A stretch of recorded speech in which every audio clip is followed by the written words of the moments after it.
আসসালামু আলাইকুম ওয়া রাহমাতুল্লাহি ওয়া বারাকাতুহু। আলহামদুলিল্লাহ ওয়াসসালাতু ওয়াসসালামু আলা রাসূলিল্লাহ বাদ। সুপ্রিয় দর্শক শ্রোতা ভাই বোন, দেশ কিংবা প্রবাস যে যেখান থেকে দেখছেন, আপনাদের সকলকে সাদর আমন্ত্রণ জানাচ্ছি আস-সুন্নাহ ফাউন্ডেশন স্টুডিও থেকে।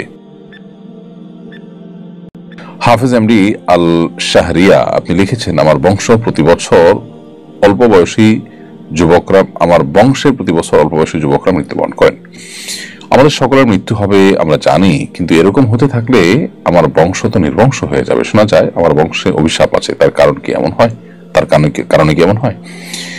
ভাই আল শাহরিয়া, আপনাকে এই প্রশ্ন উত্তরে বলতে চাই, কারোর বদদোয়া লেগে ওই বংশের কোনো মানুষ বাঁচে না, এটি মনে করবার কোনো কারণ নেই। যদি কেউ কোনো অন্যায় করে থাকে, তার প্রতি কারোর মনে কষ্ট বেদনা হয়ে থাকে, মাজলুমের আর্তনাদ বা মনোবেদনার কারণে ক্ষতিগ্রস্ত হলে সে ব্যক্তি হবেন, তার আগত বংশধররা কেউই টিকবে না, সবাই মারা যাবে ওই আগের কারোর বদদোয়ার কারণে, এমনটি হওয়ার কোনো কারণ নেই। কারণ আল্লাহ তাআলা কোরআনে কারীমে বেশ কয়েকটি জায়গায় একই কথা বলেছেন, তা হলো কারোর পাপের বোঝা অন্য কেউ বহন করবে না। সো আপনার বংশের কেউ একজন কোন অন্যায় করেছেন, তার পাপের বোঝা পরবর্তীতে যারাই আসবেন ওই বংশে সবাই বহন করতে থাকবেন, এমনটি মনে করবার কোনো কারণ থাকতে পারে না।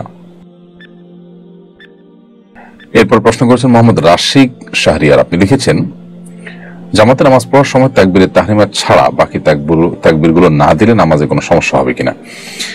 তাকবীরে তাহরিমা যেটা, এটিতে আবশ্যক। প্রথম তাকবীর যেটা আল্লাহু আকবার বলে নামাজ শুরু করি আমরা, সেটি। এর বাইরে বাকি যে তাকবীরগুলো আছে, উঠা বসার তাকবীর, রুকুতে যাওয়ার, সেজদা যাওয়ার, সেজদা থেকে উঠার, এই যে পরবর্তী তাকবীরগুলো আছে, এই তাকবীরগুলো পাঠ করা ফরজ বা ওয়াজিব নয়। যার কারণে এগুলোর কোনোটা যদি ছুটে যায় তাতে নামাজ হয়ে যাবে। ইচ্ছাকৃতভাবে ছাড়লে তো নামাজের কোয়ালিটিতে ত্রুটি হলো, কিন্তু অনিচ্ছাকৃতভাবে ছাড়লে ইনশাআল্লাহ নামাজ হয়ে যাবে। আমাদের বিয়ের বয়স 5 বছর, আমাদের 2 বছরের একটি সন্তান আছে, কিন্তু আমার স্ত্রীর প্রতি আমার কোনো আকর্ষণ বোধ হয় না। আমার স্ত্রীর কোনো দোষ নেই, সে যথেষ্ট ভালো মেয়ে। এই অবস্থায় আমার করণীয় কি? আমার সম্পর্ক অব্যাহত রাখা কি ঠিক হবে? দেখুন, এই ইস্যুতে আপনাকে সিদ্ধান্ত নেওয়ার আগে একটা দীর্ঘ সেশন নেওয়া উচিত, বা একাধিক দীর্ঘ সেশন নেওয়া উচিত ভালো প্রাজ্ঞ কোনো আলিমের কাছে, যেখানে আপনারা উভয়ে থাকবেন এবং আপনাদের উভয়ের সুবিধা অসুবিধাগুলো সব আলাপ আলোচনা করবেন। তারপর আপনাদেরকে সিদ্ধান্তে আসতে হবে। বিবাহ বিচ্ছেদ বা সম্পর্ক ইতি টানা, এই বিষয়টা এতই গুরুত্বপূর্ণ যে এটাকে আসলে সংক্ষিপ্ত কোনো প্রশ্নোত্তরের সেশনে প্রশ্ন দিয়ে 10-20 সেকেন্ডের কোনো রিপ্লাই পেয়ে আপনি তার উপর ভিত্তি করে সম্পর্ক ছেদ করে ফেলবেন, বিষয়টা সেরকম নয়।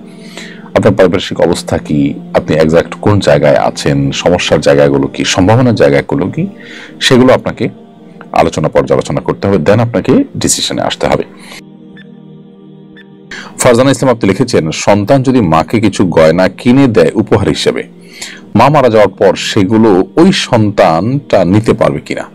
সব ভাই বোনদের মাঝে ভাগ, নাকি সব ভাই বোনদের মধ্যে ভাগ করে দিতে হবে, বা ওরাও মায়ের এই গয়নার হকদার হবে? বাবা বেঁচে থাকলে কি উনি এটার মালিক হবেন? বোন ফারজানা, আপনি সন্তান হিসাবে আপনার মাকে কোনো গহনা দিয়েছেন, উপহার হিসাবে দেওয়ার ফলে এটার মালিক আপনার মা হয়ে গেছেন। আপনার মা গহনার মালিক হয়ে যাওয়ার পর, তার মৃত্যুর পর এটি তার অন্য 10টি পরিত্যক্ত সম্পদের তালিকায় অন্তর্ভুক্ত হয়ে যাবে।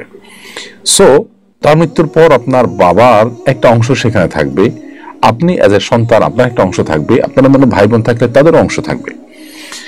অর্থাৎ আপনি সেখান থেকে একজন ওয়ারিস হিসাবে, আপনার মার নিজস্ব কোনো জমি থাকলে, অর্থকড়ি থাকলে, সেখান থেকে যেরকম একটা ভাগ পেতেন, এই গহনা যেটা আপনি তাকে গিফট হিসেবে দিয়েছেন, এখান থেকেও একটা ভাগ আপনি পাবেন একজন ওয়ারিস হিসেবে। অতএব এটা পুরোটুকু আপনার বাবাকে দিতে হবে সেটাও ঠিক না, আবার পুরোটুকু আপনি ব্যাক করবেন সেটাও ঠিক না, কারণ আপনি তাকে গিফট করেছেন। আর যদি আপনি মাকে ব্যবহার করবার জন্য দিয়েছেন, জাস্ট ইউজের জন্য দিয়েছেন, ধারের মতো দিয়েছেন, তাহলে সেক্ষেত্রে আপনি এটার যে তার মৃত্যুর পর এটা ব্যাক করে নেওয়া বা আপনার ফেরত নেওয়া, সে সুযোগ আপনার আছে, কারণ আপনি তাকে মালিক বানিয়ে দেননি, জাস্ট তার কাছে রেখেছেন বা তাকে ব্যবহার করতে দিয়েছেন। আর যদি তাকে গিফট হিসেবে দিয়ে থাকেন, মালিক বানিয়ে দিয়ে থাকেন উপর হিসাবে, তাহলে সেক্ষেত্রে যেটি বলেছি সেই বিধান প্রযোজ্য এবং আপনি তার একটা অংশ পাবেন।